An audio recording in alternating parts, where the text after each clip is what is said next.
कोई परोपकार करके आइए, आप किसी का भला करके आइए, हृदय स्थान आपका इतना भरा पूरा हो जाएगा, इतनी पावर होगी कि जब उसमें उसको धन्यवाद देने चलोगे, आंख बंद करोगे तो वो भी आपको धन्यवाद देता नजर आएगा है। तो आप ध्यान आपका लग जाएगा।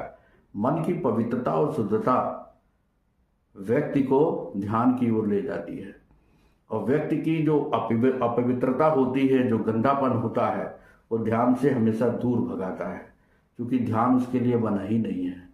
उसके लिए संसार बना है, जिसको माया लोग कहते हैं। माया तो मैं नहीं जानता, हम तो माया को प्रकृति मानते हैं। मतलब जो ज्ञानेंद्रियों के माध्यम से, कर्मेंद्रियों के माध्यम से जो रास्ते दिखते हैं, ज्ञानेंद्रियां जो देखती हैं, जैसा देखती है, सुनती हैं, सूंघती है, स्वाद लेती हैं, तो ये जो ज्ञानेंद्रियां है, ये दिशा तय करती हैं।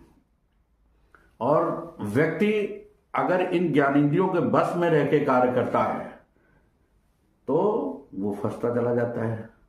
अब इस ज्ञानेंद्रियों का उपयोग ऐसा तो नहीं कि उसने बनाया है तो आपके लिए अनयूजफुल है, यूजफुल है। ज्ञानेंद्रियों का सही प्रयोग करना।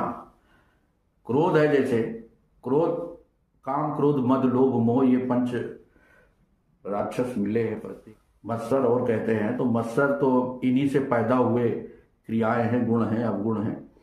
तो ये जो चीजें हैं, क्रोध का अगर आप सही इस्तेमाल करना जानते हैं शस्त्र के रूप में, तो क्रोध भी आपके लिए सही है।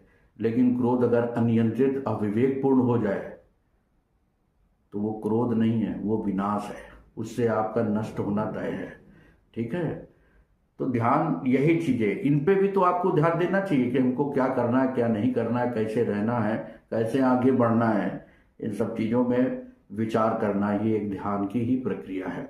और ध्यान जब बढ़ते बढ़ते अपने आप में पहुंचता है तो उस परमेश्वर परम ब्रह्म से अपने आप जुड़ता है।